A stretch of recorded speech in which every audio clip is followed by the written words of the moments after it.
এ যুবক, কোন কারণে লোকমান আল্লাহর কাছে এত প্রিয় এত মায়ার হলেন যে লোকমানের নামে আল্লাহ সূরার নাম রাখলেন?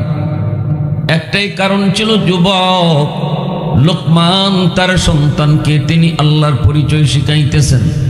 শিশু বাচ্চাগুলার সন্তানরে শিশুকালেই তিনি আল্লাহর পরিচয় শিখান, দায়িত্ববান বাবার পরিচয় দেন। একজন আদর্শ বাবা ছিলেন লোকমান হাকিম। তিনি এত দামি হওয়ার পিছনে মূল কারণ হলো তিনি একজন আদর্শ বাবা। আদর্শ বাবা আল্লাহর কাছে কত প্রিয়, আদর্শ একজন মা হওয়া আল্লাহর কাছে কত প্রিয়। একজন আদর্শ বাবা হওয়ার কারণে আল্লাহ পাক লোকমানের নামে সূরার নাম রাখিলেছেন। সুবহানাল্লাহ। ভাইয়ের আমার, মনে রাখবারে যুবক, আমার সন্তান আমার কাছে বহুত বড় আমানত। সন্তান আল্লাহর পক্ষ থেকে বাপ মার কাছে রাখা আমানত। আমানতের বস্তু মালিকের মর্জি মতো ব্যয় করতে হয়। অতএব আমার সন্তানকে আমি কি দেখাবো, কি শিখাবো, কি বুঝাবো, এটা আমার মর্জি মতো করলে হবে না, খেয়ানত হবে। আল্লাহর মর্জি মতো যদি আমি করি তাহলে আমানতদারি রক্ষা হবে, ঠিক না? কি যদি আমার সন্তানের জন্য একজন আদর্শ মা আনি, মা পেটে সন্তান নিয়ে যা করব সব কাজের আসর সন্তানের উপরে পড়ব।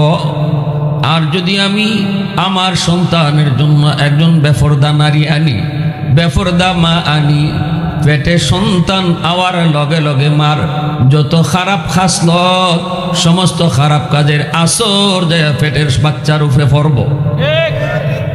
কারণ মা হলো পাত্র, পাত্রের আসর যায় জিনিসের মধ্যে পড়ে, পাত্রর আসর জিনিসে যায় পড়ে। মা যদি পর্দা করে পর্দার আসর বাচ্চার পেটের বাচ্চার উপরে পড়ব। মা যদি বেপরদায় চলে বেপরদার আসর পেটের বাচ্চার উপরে পড়ব। মা যদি পেটো বাচ্চা লইয়া গান শুনে গানের আসর বাচ্চার উপরে পড়ব। মা পেটে বাচ্চা লইয়া যদি কোরআন তেলাওয়াত বেশি বেশি করে তেলাওয়াতের আসরও সন্তানের উপরে পড়ব। এজন্যই অভিজ্ঞরা অভিজ্ঞতার আলোকে বলেছেন, পেটে সন্তান নিয়ে যদি মা বেশি বেশি করে কোরআন তেলাওয়াত করেন, এই সন্তান দুনিয়াতে আসার পর অল্প দিনে হাফেজে কোরআন হয়। পেটো থেকে কোরআন শূন্য অভ্যাস বাচ্চা, মায় পড়ছুন আর বাচ্চা পেটো থেকে শুনছে। আল্লাহু আকবার। এখন যদি মায় পেটো বাচ্চা লইয়া গান শুনে, তো বাচ্চায় তো গানও শুনবো। এই বাচ্চায় বড় হইয়া মার সামনেও গান গাইব, বাপের সামনেও গান গাইব। তখন তাবিজে কাম হইতো না, হুজুরে ফানি করায় লাভ হইতো না। গন্ডগোল এক জায়গা আর চিকিৎসা করে আরেক জায়গা, রোগ এক কেন চিকিৎসা আরেক কেন, এটা হয়নি। আমি লাগাইছি গন্ডগোল, এখন হুজুরের দোষ, মানি ভরায় কাম হয় না। এটা নি দোষ তো হুজুরের রইব, হুজুরের দোষ। আগুন লাগছে শেরপুর, পানি লিয়া যায় ফরিদপুর, জীবনে আগুন নিবনি। কিন্তু শেরপুর বাজারে গিয়ে খুব নাই রে, নাই আগের হুজুর নাই, কিতা নাই, আগের মেসাব নাই। আগের মেসাব বলতে ফু দিলে ডাইরেক্ট অ্যাকশন আছে। এখন গেলাম কয়বার ইমাম সাহেবের দ্বারা পানি পড়ার লাগে, পানি আনিয়া ফুয়ারে খাওয়াই, আরো বেশি গান গায়, ঠিক না? নি অ্যাকশনের জায়গাতে রিয়েকশন হয়ে যায়। এটা ওই বই, কারণ গন্ডগোল এক জায়গা আর আমি সমাধান খুঁজি আরেক জায়গা। রোগ এক কেন, চিকিৎসা আরেক কেন। আগুন লাগছে এক জায়গা, পানি লিয়ে যায় আরেক জায়গা। ভাইয়ের আমার, কুতুবউদ্দিন বখতিয়ার কাকি রহমাতুল্লাহি আলাইহি বহুত বড় আল্লাহর একজন ওলি ছিলেন। ভারতবর্ষের বহুত বড় একজন আল্লাহর ওলি। মা যা শিখাইবার তারা শিখাইছেন। শিশুকালে বাচ্চাটা মার কাছ থেকে বেশি শিখে, বাবার কাছ থেকে কম শিখে। কারণ বাপরে কম পায়, মারে বেশি টাইম পায়।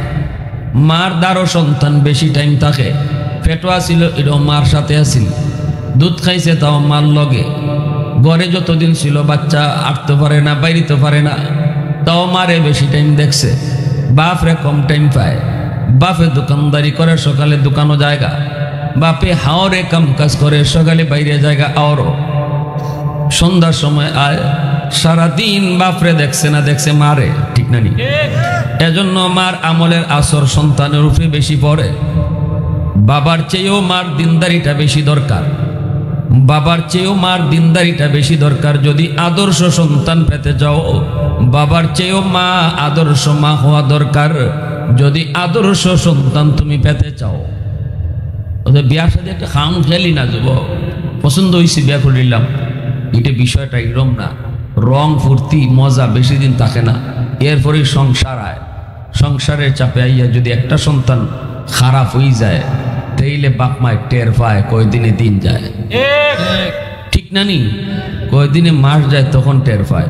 ওই যে পাগলিয়া বিয়া করছিল, ইজালা এখন পাইবায়, ইজালা এখন পাইবায়। এজন্য সাবধান, বিয়া শাদী করার ক্ষেত্রে পাগল হইও না। গার্ডিয়ানের মতামত নিও, গার্ডিয়ানের উপরে চাইরো, তারা বুঝুক, ফ্যামিলি বুঝুক, দিনদারি দেখুক। এখন যদি গার্ডিয়ানও এমন গার্ডিয়ান হয়, বাপে বিয়া দেওয়ার আগেও কয় আমার ফুলারে পালসার কিনে দিতে হইব, আমার ফুয়ারে সৌদি পাঠাইমো, 5 লাখ টাকা দেওয়ান লাগবে। ই জাতের বাপ মা যদি হয়, তো কপাল শনি আছে, কপাল শনি আছে।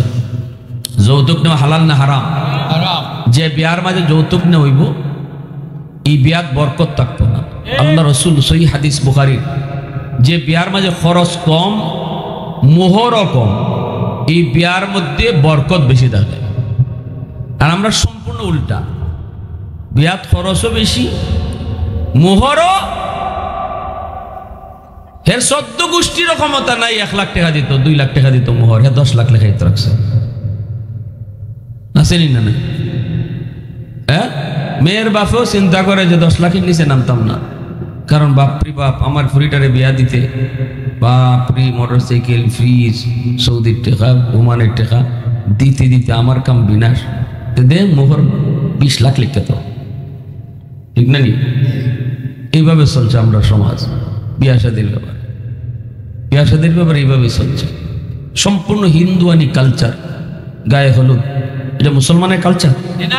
যেরকম গায়ে হলুদ এটা মুসলমানের কালচার? নো, হিন্দুয়ানি কালচার, হিন্দুয়ানি কালচার। নারী পুরুষ একসাথে বইয়া বিয়ার অনুষ্ঠানে খাওয়ান যাই যাচ্ছে? জোরে হইন। যে জিনিসটার মাঝে আমি সম্পূর্ণ আল্লাহর মুখাপেক্ষী, আল্লাহ আমার সংসারটা তুমি সুখের করে দিও। কোন জামাই বউ নিজের যোগ্যতায় নিজের বাহাদুরি দিয়া সংসার সুন্দর করতে পারবে না যদি আল্লাহর রহমত না থাকে। যে জিনিসটা সম্পূর্ণ আল্লাহর হাতে, আমার পুরা প্রজন্ম যে জিনিসের উপর নির্ভর, আমার আওলাদ যেটার উপর নির্ভর, এই জিনিসটা আমি যেদিন কর্ম, এই দিনই খালি আল্লাহরে নারাজ আর নারাজ, খালি আল্লাহরে নারাজ, প্রতিটা কাজে আল্লাহরে নারাজ করতেছি, আল্লাহরে নারাজ করতেছি। 700, 800, 900, 500, 700 বরযাত্রী লইয়া যাও, এটা কই পেয়েছো? বরযাত্রী লইয়া বিয়া বাড়ি যাওয়ানের শরীয়তে বিধান নেই। মেয়ের বাপের উপরে যারা বড় ধরনের একটা চাপ পালায় বরযাত্রী লইয়া, এটাও যৌতুকে শামিল, এটাও হারাম। বিয়ার অনুষ্ঠানে কইছে সিমসাম যাও 2-1 জন লইয়া, মেয়ের বাপের উপরে যেন চাপ না পড়ে। আজকে লক্ষ লক্ষ টাকা বিয়ার দিনই খরচ হয়ে যায়, বিয়ার দিন খালি খাওয়ানির তলে। এরপরেও যদি গুণ গাইতো তাও বালা আছে, খাইয়েও কেবল লবণ কম হয়েছে, ঠিক না? আর একটা খবর জাল বেশি হয়েছে, আর একটা খবর তেল বেশি হয়েছে, আর একটা খবর ভাত ফুটছে না, বুঝছে নি? কি গুণ গাইতেছে এরা, চিন্তা করো। খাওয়ানো খাইছে, বেড়ার উপরে তুফান গেছে, আর কি গুণটা গাইতেছে তারা। আর বাড়ির দুঃখে তো উপায় নেই, তুফান। বিয়া বাড়ির বরযাত্রী বুঝা যায় হেরা বিয়া করবার আইছে, দুঃখে গিয়া কোনানো টফরি আছে, কোনানো ডাব আছে, কোনানো কিতা আছে, সব পাইলে সাফ কই পাইছো? এটা এই জুলুম, এই জুলুম কই পাইছো? তুমি আজকে এরকম করবা, মনে রেখো তোমার কবল এরকম আছে। আর বিয়াটারে বেবরকতি বানাইতেছ, বেবরকতি বানাইতেছ, যেটা বরকতের বিষয়, যেটা এবাদতের অংশ, এটার গুনার অংশ বানাইতেছ। বিয়া বিশাল বড় একটা গুনার অংশ, এবাদতের অংশ। এটা বিয়া শাদী ইবাদত, কিন্তু আমরা বানাইছি গুনাহ। আমরা বানাই লাইছি গুনার আসর, বানাই লাইছি গুনার আসর। বেপরদায় মহিলারা আসতেছে, বেপরদায় বইয়া খাইতেছে, বেপরদা চলতেছে। আমার ভাইরা বন্ধুরা জন্য বলতেছিলাম, মনে রাখবেন প্রচলিত বিয়া যে তরিকায় হয় এই তরিকায় বিয়াত বরকত থাকে না। বরকতি বিয়া যদি তুমি করতে চাও তাহলে আমার নবীর জমানার দিকে খেয়াল করো, সাহাবায়ে কেরামের জমানা খেয়াল করো। আল্লাহ রসুল সাল্লাল্লাহু আলাইহি ওয়াসাল্লাম কলিজার টুকরা মেয়ে ফাতেমা, নবীজি বিয়ার ঘোষণা দিলেন, আমার মেয়ে ফাতেমারে বিয়া দিমু। সাহাবায়ে কেরামের ভিতরে সবার মনে আগ্রহ জাগলো, নবীর মেয়ে ফাতেমারে বিয়া করার প্রস্তাব বিভিন্ন জনে দেন, কিন্তু নবী কোনো জবাব দেয় না, হাও কন্যা নাও কন্যা।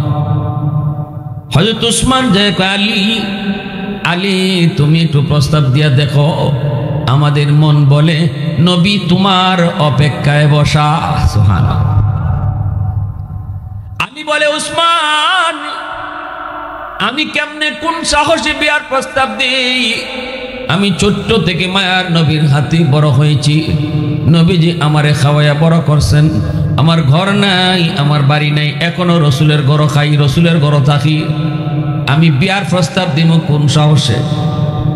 রসুলের যদি ওখানে আলী বিয়া করবার লাগে, বাপরে অত শোক, আমার পুরি এনে রাখবে কই? তুই দি খাসে আমার ঘর রাখবে কই? হয়তো উসমান কই, যাও সাহস করে যাও, গিয়া প্রস্তাবটা দিয়ে লাও, আমি দাঁড়ো আছি, যদি দেখি রসুলে গরম হয়ে গেছেন গিয়া তা আমি আসি উত্তরি। কি দেখো আমরা আসি তোমার দ্বারা, ডরাইও না। আলী নবীজির পাশে গেলেন, নবীজির কাছে গিয়া কথা বলেন, নবী কো একটা কথা।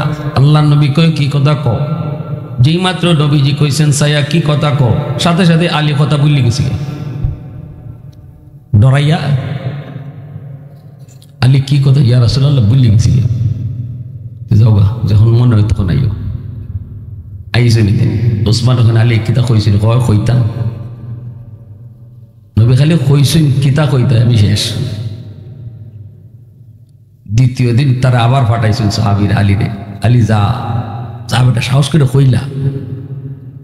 দ্বিতীয় দিন আইসে না, এখন নবী গো একটা কথা কইতাম, রাসূলুল্লাহ কইতে ক, শেষ। তৃতীয় দিন আবার পাঠাইছেন, পাঠানো মাত্রই আল্লাহর নবী রহমতের নবীর কাছে নবী কয়, এই যে কইছে আলী, আলী যেই মাত্র কইলেন নবী গো একটা কথা কইতাম, আল্লাহর নবী আর কইছেন না, টাস করে আলীর আতো ধরলিছেন। নবীজি থাবা দিয়ে আতো ধরলিছেন, এরকম আজকে সারতাম না, কই যেতে ভাই কিতা কও? এমনি আইসিয়েছে, এসে রাসূলুল্লাহ আমি ফাতেমারে বিয়া করতাম। আল্লাহ রসুল কইলেন আলহামদুলিল্লাহ। দেখো নবীজি কোন আলী, আমার ফাতেমারে যে তুমি বিয়া করতে আমি রাজি আছি, তবে মোহর কিতা দিবা? খাও দি আমার ঘর, খাও দি আমার ঘর, মোহর কিতা দিব? মোহর তো লাগবে। আলী বলে, নবী গো মোহর কেমনে দিমু? আপনিও তো জানেন আমি আপনার ঘর থাকি, আপনার ঘর খাই, মোহর দিমু কেমনে? রসুল কয়, মোহর ছাড়া ওইব কেমনে? মোহর ছাড়া ওইব কেমনে একটু কও।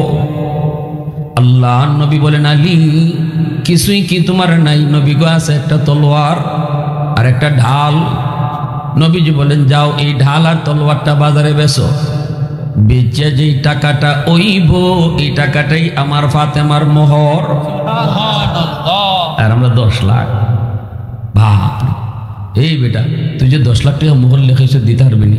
কইতে দেওয়ান লাগে না, লেখাইলি ইশারে। মোহর বলে লিখকে রাখলো ইশারে, শেষ বনে হাসরের মাঠে বউয়ে যত বেটাইতে মোহর না দিয়া কবর গেছেন, হাসরের মাঠে গিয়া দেখবা মামলা রেডি। কার মামলা? বউর মামলা। আল্লাহ আমার জামাইরে আনো, দেন মোহর না দিয়ে গেছেন কবর। আর কিছু সালাইকে জামাই আসেন, বিয়ার আসর ঢুকিয়া পাশর করে ঢুকিয়া চকি তুলে নেবা। নতুন বউ হয় সরম ভাঙ্গিয়ে বলিতেছে, আপনি নিচে বইলিছেন, উপরে আইন না, আইতে পারতাম না, এখানে কত টাকা মোহরত দিতামও পারতাম না, তোমার দ্বারা বইবার যোগ্য তো আমার নাই, পরশিনী বেটি বিপদ। তখন কয় ইন্না লিল্লাহ, এই মুখরের জ্বালায় বলে আপনি আমার দ্বারা আইতা না। কত এটা জ্বালা নানি, কত বড় জ্বালা এটা। পেটটা এই সময় বাসর করতে গিয়ে কয় আমি সব মাফ করে দিলাইছি। মাই গোটা যে আসি দিছে, ইতা মাফ চলতো না, এটা কোনো মাফই না, এটা হচ্ছে কেজাত ফেলাইয়া, ঠিক না নি? কেজাত না? ডাকাইতে দইরা যদি কয় ডাকাতি কইরা সব লইয়ে জায়গা, আর গলার মাঝে ছুরি লাগাই যদি কয় হাসি মুখে খো আমার মাফ করে দিছ, হাসি মুখে খো খুশি মনে দিছ, এমন কোনো মানুষ আছে হয়তো বলে না আমি খুশি মনে দিছি না, কারণ ছুরি ধরে রাখছে গলা, তাহলে খাটি নিব। আমার যখন দর্শের ডাকাইতে অন্য আগর থেকে আইবার সময় আটাই ন্যায় গান নিয়ে হুজুর বদ্ধা দিন না, চিন্তা করছেন না? তা আমি বললাম না না না না বদ্ধকে তোমার লাগে বহুত দোয়া। এটা কি আমার মনের কথা? হ্যাঁ, তো ওই যে মাফ হয়ে দিছে তোমার বউয়ে তোমাকে বাসর, এই মাফ দেখাইব হাসরের মাঠ, এটার নমুনাটা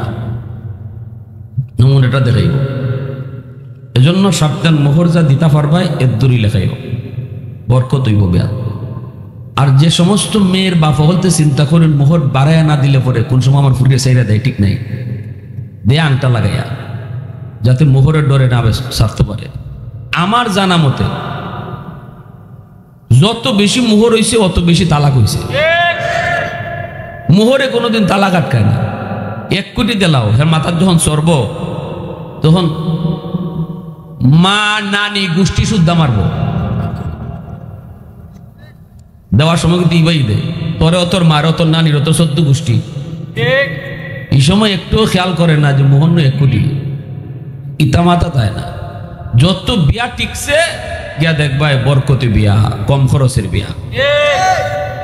জরিপ করে দেখো, কম খরচের। আমাদের বাপ চাচারা দাদারা যারা বিয়া করছে ইতা চিনছিল না যে এইরকম এখনের যুগে এসে ট্রেডিশন লাখ লাখ লাখ লাখ টাকা গিয়া দেখো সুন্দর তারা সংসার করে গেছে। আর এখন মোহর যত বেশি লেখানি হইতেছে অত বেশি তালাক হইতেছে। কাজীর দম নাই।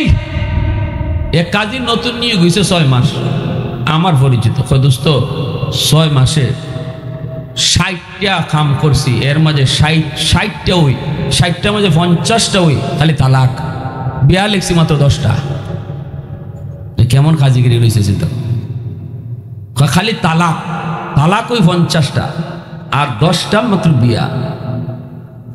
এরপরে দোস্ত আমার দোস্ত এরপরে আরেকটা মজার খবর হলো, 50টার মাঝে 40টা তালাক ওই বউয়ে জামাইরে তালাক দিছে। দেখছেন নি কেমন শেপ পাইছে? 10 লাখ টাকা মোহর লেখাইছিল, যে 12 লাখ টাকা লেখাইছিল, বেটি একবার আসমান উঠে বই দিছে। কোনো কোনো বেটি ভাই তখন তোর বাপের গরুলে তালাকটা দে, বেটারে চলায়, তুই তোর বাপের গরুলে তালাকটা দে। জামাই হে তো পুরুষ মানুষের মাথাত রক্ত উঠলে তালাকের ফাঁসাই করি, বহরের ফাঁসাই করি। আর বেটি তো ইন্দিয়া বই রয়েছে গাট্টি গুল করিয়া। এই যে সমাজে আজকে নষ্ট। এরপরে তালাক হয়ে গেছি গা, তালাক হওয়ার পরে এখন তালাক দিয়ে 10 লাখ টাকা যখন আইয়া মাথাত পড়ছে তখন কই ও মাই গুইডে গীতা বললাম, হুজুর ও হুজুর গুসার ছুটে মাইরা বইছি, এটা কোনটা খরচ যায়নি, দেলাই গুনে বাস হুজুরে ঘুষ দেলায়। টেলিভিশনের মার্কা কিছু হুজুর আছে, এই হুজুর বলতে জানে যে এরা ফতোয়া দেয় কয় লিখিত তালাক দিলে তালাক, মুখে তালাক দিলে তালাক হয় না। নাউজুবিল্লাহ। ইজাত হুজুর হল খুঁজে। আর উলামায়ে দেওবন্দ হক্কানি উলামায়ে কেরাম যারা এরা কয় 3 তালাক দিলাইছো আর আনবার সুযোগ, 1 তালাক 2 তালাক দিলেও সুযোগ আছে, কিন্তু 3টে দিলাইলে পরে আর কোনো সুযোগ নাই। বন্দুকের নল থেকে গুলি বাইরে গেছি গিয়া, এটা যেমন আর ফিরানি যায় না, আর ফিরে আনার সুযোগ নেই। হিল্লা বিল্লাহ জিনা, শরীয়তে কোনো হিল্লা বিল্লাহ নেই। কের হিল্লা বিল্লাহ? হিল্লা বিল্লাহ এটা মানুষের কাম নেই। আল্লাহ রাসূল তার হাদিসে কইছে বমি কইরা যে বমি আবার খাইতে পারে এ ইল্লা করতে পারে। শেরপুরে এমন কোনো মানুষ আছে, কোনো যুবক নিজের বমিটা নিজে আবার খাইতো? যদি তুমি নিজের বমি নিজে খাইতে না পারো, তে আবার যে বউরে তালাক দিয়ে সাইরে দিছো 3 তালাক দিয়ে, এটারে ফিরত আনা মানে নিজের বমি নিজে খাইতেছো। অতএব শরীয়তে এটারে কত নেগলেক্ট করছে। 3 তালাক দেওয়ার আগে হুশে দিও, তালাক শব্দ কোয়ার আগে হুশে ঘুষে ঘুষে তালাক কইতায়, এটা আর আনতে পারতায় না। অতএব বাচ্চা কাচ্চা আছে, মোহর তোমার বেশি, তাই হিসাব আগেই করতে হয়, পরে আর করলে লাভ হইতো না, ঠিক না? নি তালাক দেওয়ার সিস্টেমও তো আমরা জানি না, তালাকের সিস্টেমও তো জানি না। এক বৈঠকে 3 তালাক দেওয়ার কোনো সিস্টেমই নাই। দিলে ওই জীবগা, কিন্তু এটা সম্পূর্ণ বিদাত, এটা গুনার কাম করছো, দিলে ওই জীবগা তালাক। তালাক দেওয়ার সিস্টেম হইল মাসের মাস দিতে হয়, তার পবিত্র অবস্থায়, পবিত্র অবস্থায়, কিন্তু না, এগুলো আমরা। এজন্য আমার ভাইরা বন্ধুরা বলতেছিলাম, যুবক মনে রাখো, মোহর যত কম হইব বিয়ার মধ্যে বরকত তত বেশি হইব, ঠিক কিনা? জোরে কও। ঘরে বিয়ার মধ্যে যত খরচ কম হইব অতই বিয়ার মধ্যে বরকত বেশি হইব। এজন্য ছেলের বাপেরা যারা আছেন, ছেলের গার্ডিয়ান আছেন, কখনো মেয়ের বাপের উপরে চাপ দিবেন না যে আমি 500 লইয়া আইমু, 700 লইয়া বরযাত্রী আইমু। সাবধান, এই কামটা করেন না, এই কামটা করেন না, এটা সমাজ থেকে উঠান। যদি সমাজের যুবকরা চায় এটা তুলে নিত, তাইলে পারবো। মাতুন না দিব মা, কিন্তু আপনারা কষ্ট পাইছেন না, তা এটা তুলে নিলে কোনো আমার দোষ হইব। সবাই যদি মত জিনকে, সবাই আবার মত না হইলে সমস্যা। একজনে লই যাব 300, আরেকজনে নিত না, মানুষে হেরে তোর বিয়াতে আমি বরযাত্রী নিয়েছিলাম, তোরে তুই দিয়ে আমার নিলি না, এটা না। সবে মিললে সিদ্ধান্ত নেয় যে বরযাত্রী নেওয়া বাতিল, বরযাত্রী নেওয়া বাতিল। 5 জন 7 জন, এর বেশি না, 10 জন উর্দে মানুষ লিয়ে যাইবাই সিমসাম, যেন মেয়ের বাপের উপরে চাপ না পড়ে, খাওয়া দাওয়া কইরা আগদ কইরা লই আইতায়, আর মোহরটা কমায় ধরতায়। যৌতুক নিতায় তো না, লাগে রুগী আসো না, কিন্তু ঘুরাইও না, ঘুরাইও না, না না না আমি যৌতুক দিই না তো। কিন্তু ঘরের মাঝে যে গরু আপনি মেয়েটাইয়া থাকবো, এই গরু তো আপনার মেয়ের লাগে একটা খাট লাগে না, আপনার মেয়ে হতে ঘুমাইব, মেয়েটা যে ঘুমাইব, রান্না বান্না করবো, মাছ মাংস রাখবার লাগে একটা ফ্রিজ লাগে না, ওই দিতাছে কইয়া। যে ঘরটা ঘুমাইব, মাঝে মাঝে একটা নাটক সিনেমা দেখতে হইব, একটা টেলিভিশন 26 ইঞ্চি, কইতে কইতে জামাই তো আপনার ওই ফুতের না আমি দিছি, এখন বিয়ার পরে তো ফুতো আপনার ওই। বাজার ঘাটও যাইব, মাছ তরকারি আনতো আপনার জিল লাগে, একটা মোটরসাইকেল হইলে কেমন গসাইতেছে, হ্যাঁ, সব জির উপরে কইয়া কইয়া আনতেছে, আপনি জিল লাগিয়ে সব জিল লাগে। এভাবে ঘুরে ফেরাইয়া যারা আনো, এটাও হারাম, ঠিক কিনা? আরো জোরে। আল্লাহ নবী কয়, আলী তলোয়ার আর ঢাল তুমি যাও বাজারে নিয়ে বিক্রি করো, আর যেই পয়সা তুমি পাইবা এই পয়সাটাই হবে তোমার বিয়ার মোহর। আলী রাদিয়াল্লাহু তাআলা আনহু তিনি বের হয়েছেন ডাল তলোয়ার লইয়া। হযরত ওসমান ঠিক হয়ে আমারে সাইয়া দেখি একজনও নাই, মাইটটা তো আমি খাইলাম না, আল্লাহ যে খবরটা বাঁচাইছে। বলুন কিতা রাসূলের প্রস্তাব কবুল করে লিছে, তখন কই যাও, ওই মোহর দেওয়ান লাগবো। হয়তো মোহর কেমনে দিবাই? কই যে আমার তলোয়ার আর ডাল, আমার তো আর কোনতুই নেই, নবীর ঘর খাই, নবীর ঘর থাকি, এজন্য আমি ঢাল তলোয়ারটা বিক্রি কইরা যেই পয়সা পাই এই পয়সাটাই দিব মোহর। হয়তো ওসমান কয়, আলী ঢাল তলোয়ার আমার কাছে বেশি লাও। হযরতে ওসমান রাদিয়াল্লাহু তাআলা আনহু আলীর কাছ থেকে ঢাল আর তলোয়ার তিনি নিজে কিনে নিলেন। কিনে তিনি এই ডাল তলোয়ারটাই আবার আলীর বিয়াতে আলীরে উপহার দিয়ে দিলেন। সুবহানাল্লাহ, কিনছেন, কিনে বিয়াতে আবার উপহার দিলাইছেন। হযরত ওসমান গনি রাদিয়াল্লাহু তাআলা আনহু অনেক ধনী। ওসমানও নবীর জামাই, ওসমান গনিও কি নবীজির জামাই, তাও নবীজির 2 মেয়ে বিয়া দিয়েছেন, একজন মারা যাওয়ার পরে আরেকজন বিয়া দিয়েছেন। এজন্য ওসমান গনি রাদিয়াল্লাহু তাআলা আনহুকে জিন নুরাইন বলা হয়, 2 নূরের অধিকারী। আবু বকর আর ওমর রাদিয়াল্লাহু তাআলা আনহুমা এই 2 জন হইলেন নবীজির শ্বশুর। আর পরের দুইজন উসমান আর আলী রাদিয়াল্লাহু তাআলা আনহুমা, এই দুইজন হলেন নবীজির জামাই। মনে থাকবো তো না লাগি? মুফতি সাহেব হইছে কইছি না তো, মুফতি সাহেব হইতে কইছি না আমি, এই কথাটা মনে রাখতে কইছি। এটা মুসলমান হিসেবে আমাদের জানা থাকা দরকার কিনা? এটা সাধারণ জ্ঞান। ভাইরা বন্ধুরা, উসমান গনি রাদিয়াল্লাহু তাআলা আনহু অনেক সম্পদের মালিক ছিলেন, অনেক সম্পদ, তিনি ছিলেন অনেক ধনী। এজন্য আলীর কাছ থেকে তিনি তলোয়ার আর ঢাল কিনলেন। কিনে তিনি এই ঢাল তলোয়ারের টাকাটা আলী যে মোহর দিয়ে দিলেন, আর এই ঢাল আর তলোয়ারটাই আবার আলীর বিয়াতে হযরত উসমান আলীকে উপহার দিলেন। আল্লাহু আকবার, জোরে কও। উসমান তেরা নাম সে ইসলাম রহেগা,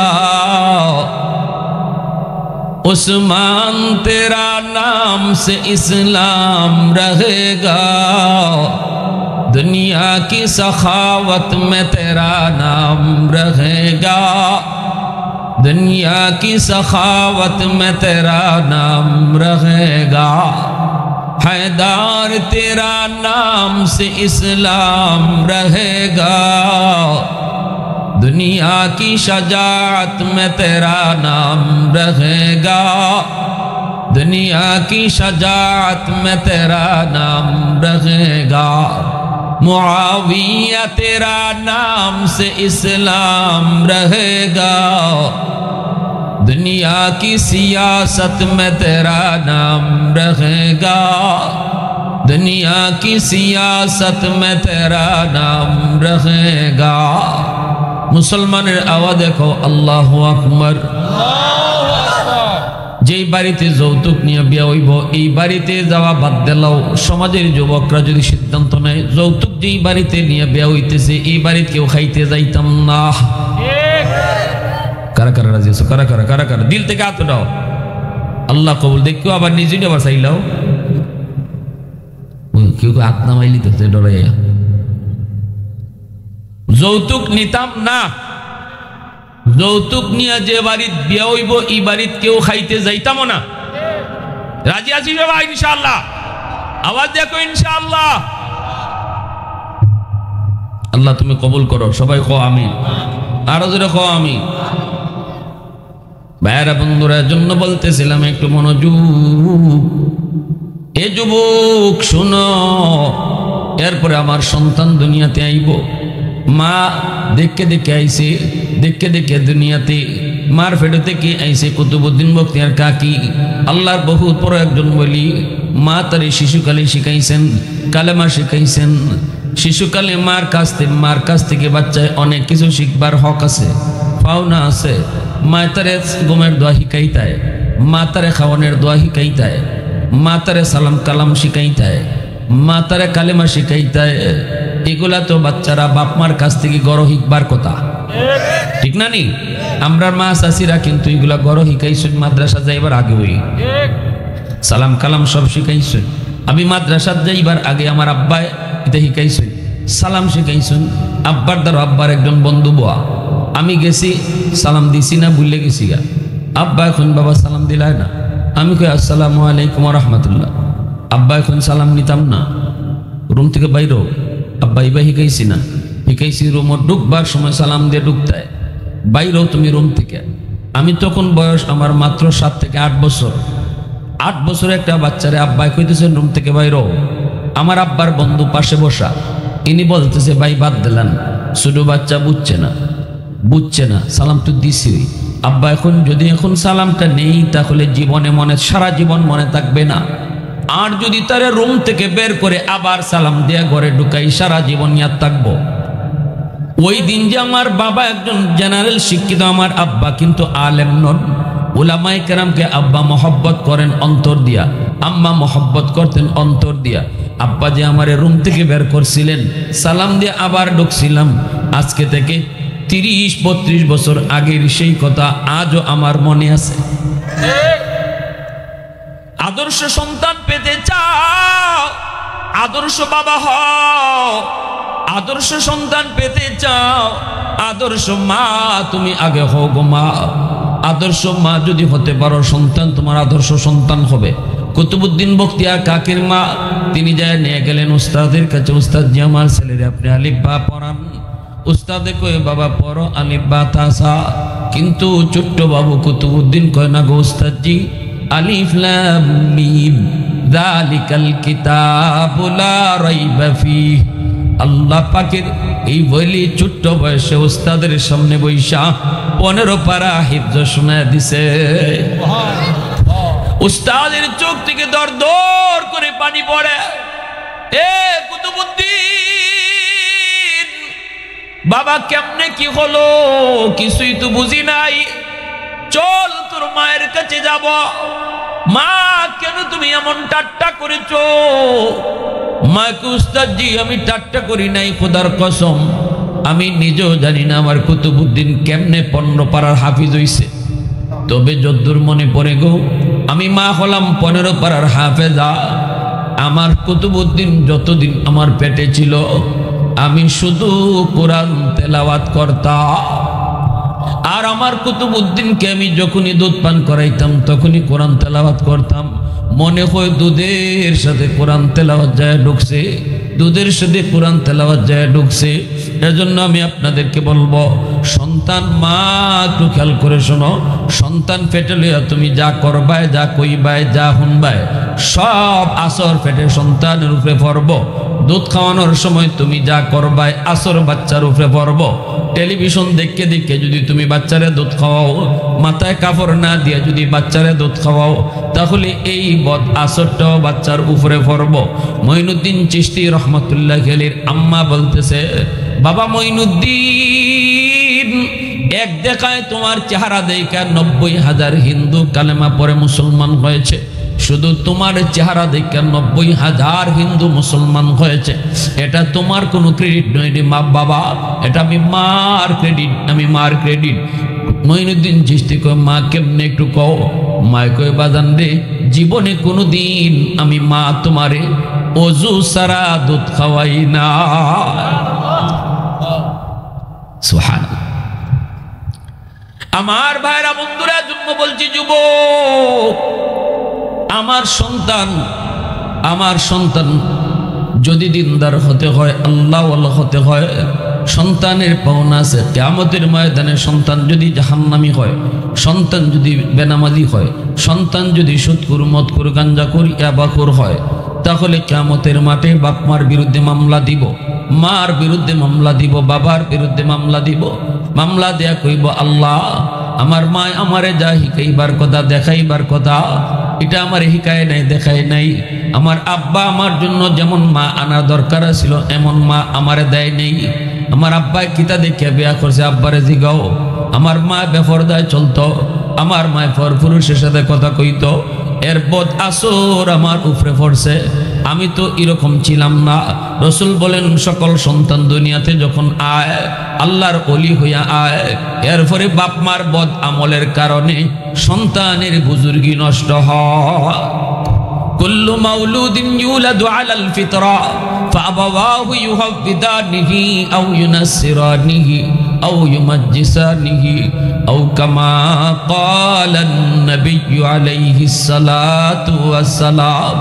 এজন্যই রাসূল বলেছেন সন্তান যখন আগমন করে আল্লাহর ওলি হয়ে দুনিয়াতে আসে, আল্লাহরে ভালো করে চিনে।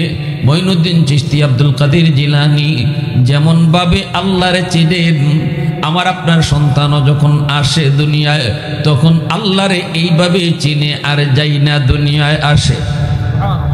আল্লাহ নবীর কথা, ফাআবাওয়াহু ইউহাব্বিদানিহি আও ইউনাসসিরানিহি আও ইউমাজ্জিসানিহি। নবীজি বলেন তার বাপ মার ভুল সিদ্ধান্তের কারণে সন্তান ইহুদি হয়, সন্তান নাসারা হয়, সন্তান মুশরিক হয়, সন্তান বেনামাজি হয়, সন্তান মদ করিয়া বাকুর হয়। বাপ মার ভুল সিদ্ধান্তের কারণে যদি বাপ মায় আল্লাহর পক্ষ থেকে দেওয়া আমানত মনে কইরা সন্তান বড় করত, সন্তান লালন পালন করত, সন্তানরে গরজা দেখাইবার তা দেখাইতো, ঘরের মধ্যে তারে নামাজ পড়ানোর দৃশ্য দেখাও, ঘরের মধ্যে পর্দা করার দৃশ্য তারে দেখাও, পর্দা তার দিলের মধ্যে বোক। আমার ছোট্ট মেয়েটা আয়েশা মারে দেখছে, মা কোনোদিন চাচাদের সামনে যায় না। আমার ছোট ভাইটা বর্তমানে যে রানিং সচিব, আইন উপদেষ্টা আসিফ নজরুলের রানিং সচিব, আমার আপন ছোট ভাই। এই ছোট ভাইটা যখন যেতে চায় এই রুমে, অথচ এই রুমে তার মা আছে। আমার মেয়েটা দৌড় দিয়া গিয়া চাচার কোমরে ধরছে, আমি দূর থেকে দেখতেছি, দইরা কথাও ঠিক মতো হইতে পারে না। চাচু এই রুমে যায়েন না, আম্মু আছে। কারণ সে ছোটবেলা থেকেই দেখছে তার মা তার চাচুদের সামনে যায় না, তার চাচুদের সাথে মা পর্দা করে, দেবরের সাথে বাবির পর্দা আছে না নাই? হ্যাঁ, আলহাম ও কাল মউত। রাসূল কয় দেবর দেবর না, দেবর হলো জম। অতএব দেবরের সাথে বাবির পর্দা, দেবরের সাথে বাবির পর্দা, বাবির সাথে দেবরের পর্দা ফরজ। এখানে পর্দা লঙ্ঘন করলে হারাম, পর্দা লঙ্ঘন করা হারাম। আমরা তো পর্দা কি জিনিস এটাই বুঝি না। আমরা মনে করি খালি ইমাম সাহেব দেখলে ওই লুকাই যাওন, হ্যাঁ, হুজুর দেখলেই লুকাই যাওন, এটাই পর্দা মনে করি, এটাই পর্দা।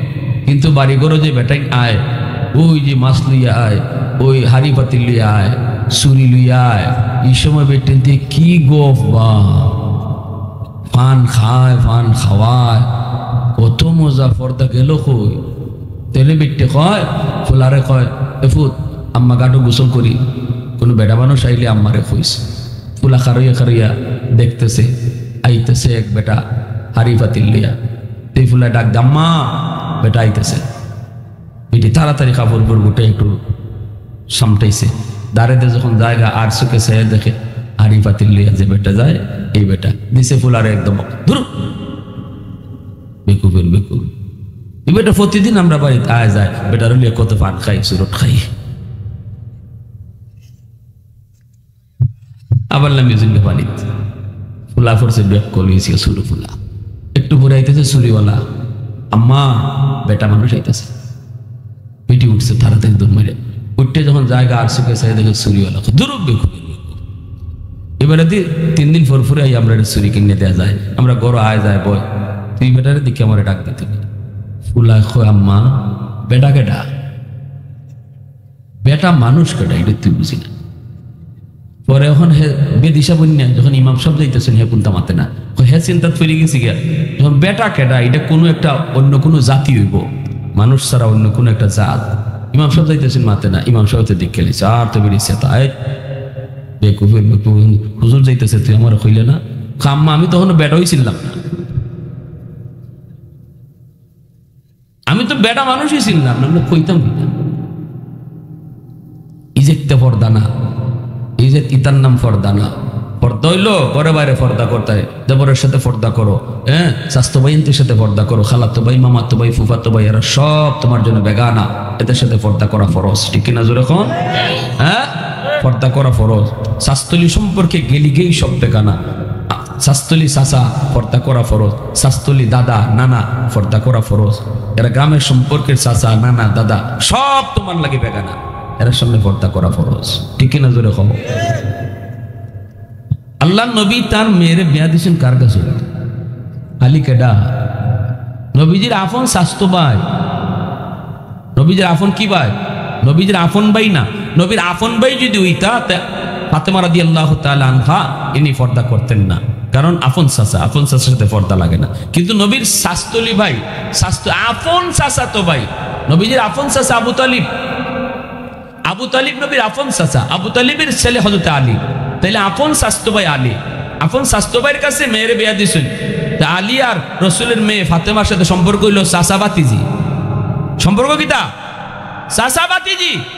শরীয়ত বুঝাই গেছেন আল্লাহ রসুল, শাস্ত্রী সম্পর্কে গেলি গেই আর কোনো সম্পর্ক থাকে না, এখানে মাঝে শুধু খালি গ্রামের সম্পর্ক থাকে, কিন্তু পর্দার সম্পর্ক রক্ষা করে চলতে হয়। রসুল বিয়াতে বুঝাইছেন শাস্ত্রী সম্পর্কে গেছি গে তোমার শাস্ত্রী চাচা পর্দা করা ফরজ, শাস্ত্রী চাচায় বাতিজির লাগে পর্দা করা ফরজ। আমরা এই সমস্ত জিনিস বুঝিই না পর্দা করে, ঠিক না নি? গ্রামের মানুষ যদি কিছু বুঝো, শহরের মানুষ বেটেন যে তো পর্দা এটা খায় না গলা দেয়, এটাই বুঝে না, এটাই বুঝে না। এজন্য আমার ভাইয়েরা বলতেছিলাম, আর লম্বা কথা নয়, যে কথা বলতেছিলাম, সন্তানের কিছু পাওনা আছে বাপমার কাছে। সন্তানের পাওনাই হলো এটা যে সন্তানদের বাপমায় দিন শিখাইতায়। ওই যে লোকমান হাকিম তার সন্তানদের দিন শিখাইছেন, ইয়া বুনাইয়া লা তুশরিক বিল্লাহ, বাবা ও বাজান। লোকমান হাকিম এইভাবে ডাক দিয়েছেন সন্তানরে। আল্লাহ এই তরিকাটাও শিখাইছে, সন্তানরে যখন আল্লাহর পরিচয় শিখাইতায় কেমনে ধমক দিয়া না, গালি দিয়া না, বেটা নামাজ পড়ছ না কেন, আল্লাহ এখন না ইজাত বাসায় না, বাচ্চারে মায়া করে ডাকতে, বাজান, আব্বাজান, ও বাবা, চলো নামাজে, চলো নামাজ পড়ো। ফজরের সময় ডাক দিতে আদর কইরা, ধমক দিয়া না। আল্লাহ শিখাইছে ইয়া বুনাইয়া। লোকমান হাকিম যত সুন্দর করে তার বাচ্চারে ডাক দিছে, তুমিও তোমার বাচ্চারে সুন্দর করে ডাক দিয়া আমি আল্লাহর পরিচয় শিখাও, আমি আল্লাহর পরিচয় তারে বুঝাও, বুঝাও আমি আল্লাহকে। এইভাবে সন্তানরে যখন তুমি আল্লাহর পরিচয় শিখাইবা, আল্লাহ পাকের পরিচয় শিখাইবা, আল্লাহর কাছে এত মায়া, এত ভালো লাগে। আল্লাহ পাক এই কথাগুলা ভালো লাগছে বিদায় আল্লাহ বাবার কথাগুলাকে কোরআনের আয়াত বানায়া তামাম দুনিয়ার সমস্ত মানুষকে আল্লাহ জানায় দিছে। একজন বাবার কথাকে আল্লাহ তার নিজের কথা বানাই লিছে। সুবহানাল্লাহ। একজন বাবার কথারে আল্লাহ তার নিজের কথা বানাইছে। কখন? কথাটা কতটা দামি হইলে আল্লাহ তার বাবার, একজন বাবার কথারে আল্লাহ তার নিজের কথা বানাইছে। সুবহানাল্লাহ। জোরে কও। কোরআনের কথা মানে আল্লাহর কথা, কিন্তু কথাটা লোকমান হাকিমের। লোকমান হাকিমের কথাটাকে আল্লাহ কইডি আমার কথা। সুবহানাল্লাহ। তাহলে সন্তানরে দিন শিখানি, এটা সন্তানের সবচেয়ে বড় পাওনা বাপমার কাছে, সন্তানের সবচেয়ে বড় হক। বাপমার কাছে সন্তানের দিন শিখাও, সন্তানদের দিন শিখাও, আল্লাহর পরিচয় শিখাও। ছোট বাচ্চাটা যখনই কইবা ডাইনাতে খাও, বাচ্চাটা খুব আম্মা ডাইনাতে খাইলে কি হয়, কইবাই আল্লাহ খুশি হয়। বাচ্চাটা খুব আম্মা আল্লাহ খুশি হইলে কি হয়, বলে জান্নাত মিলে। বাচ্চা আবার কইব, ছোট বাচ্চারা কিন্তু বারবার প্রশ্ন করে, ও আম্মা জান্নাত কিতা, কইবনি না কইতো। তখন মায় কও, বাবা জান্নাত হলো মরণের পর আজীবন শান্তির জায়গা, যেখানে গেলে পরে তুমি যা চাইবাই আল্লাহ তোমারে তা দিব।